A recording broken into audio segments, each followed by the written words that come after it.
సీటుకు సంబంధించి కొట్టుకొని చివరికి ఎవరైతే బలాబలాలు చేర్చుకొని చివరికి మన ఇంట్లో కూర్చున్న నలుగురు కొట్టుకుంటే బయట వాళ్ళకి సీట్ వెళ్ళింది, అంతే కదా. ఇంట్లో కూర్చున్న నలుగురు కొట్టుకున్నారు, మొత్తాన్ని బయటకు వెళ్ళింది. సరే, ఇక్కడ ప్రస్తుతం రఘురామ్ రెడ్డి కంటెస్ట్ చేస్తున్నారు కాంగ్రెస్ పార్టీ నుంచి, భారతీయ జనతా పార్టీ నుంచి తాండ్ర వినోద్రావు, బీఆర్ఎస్ పార్టీ నుంచి నామా నాగేశ్వరరావు, సిట్టింగ్ ఎంపీ వీళ్ళు ముగ్గురు యుద్ధం చేస్తున్నారు. కాంగ్రెస్ బీఆర్ఎస్ మధ్య ప్రధాన పోటీ. ఇక్కడ బీజేపీ థర్డ్ ప్లేస్లో ఉంటుంది. Only Nama Nageswararao versus Raghuram Reddy. ఇక్కడ బాగా ఫైట్ ఉంది కానీ బట్ అక్కడ ఉన్నటువంటి సమీకరణాల ప్రకారంగా కాంగ్రెస్ పార్టీ 6 ఎమ్మెల్యేలు గెలుస్తున్నారు, వామపక్షం 1 సీటు స్థానాలు గెలుచున్నాయి కాబట్టి 7 వాళ్ళ కోటరీలో ఉన్నాయి కాబట్టి 7 స్థానాలు వాళ్ళయ్యే కాబట్టి ఇక్కడ రఘురామ్ రెడ్డి స్పష్టమైనటువంటి మెజారిటీతో గెలిచేటువంటి అవకాశం ఉంది.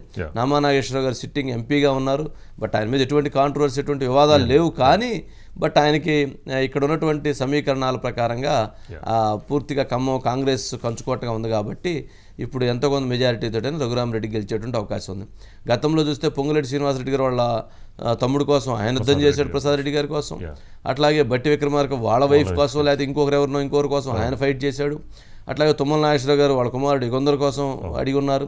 బట్ ఈ మొత్తం యుద్ధంలో మొత్తానికి వీళ్ళ ముగ్గురికి కాకుండా బయట అంటే పొంగులేటి గారికి బంధువే అనుకోండి, బట్ బయట ఇచ్చేసినటువంటి పరిస్థితి తమ్ముడికి అయితే దక్కలేదు కదా. మరి ఈ సమీకరణాలతో ఆగిపోయింది.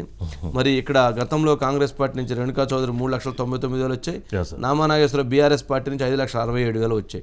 అంటే 1,68,000 మెజారిటీతో గెలిచినటువంటి నామా నాగేశ్వరరావు ఈసారి తగ్గేటువంటి పరిస్థితి కనపడుతోంది.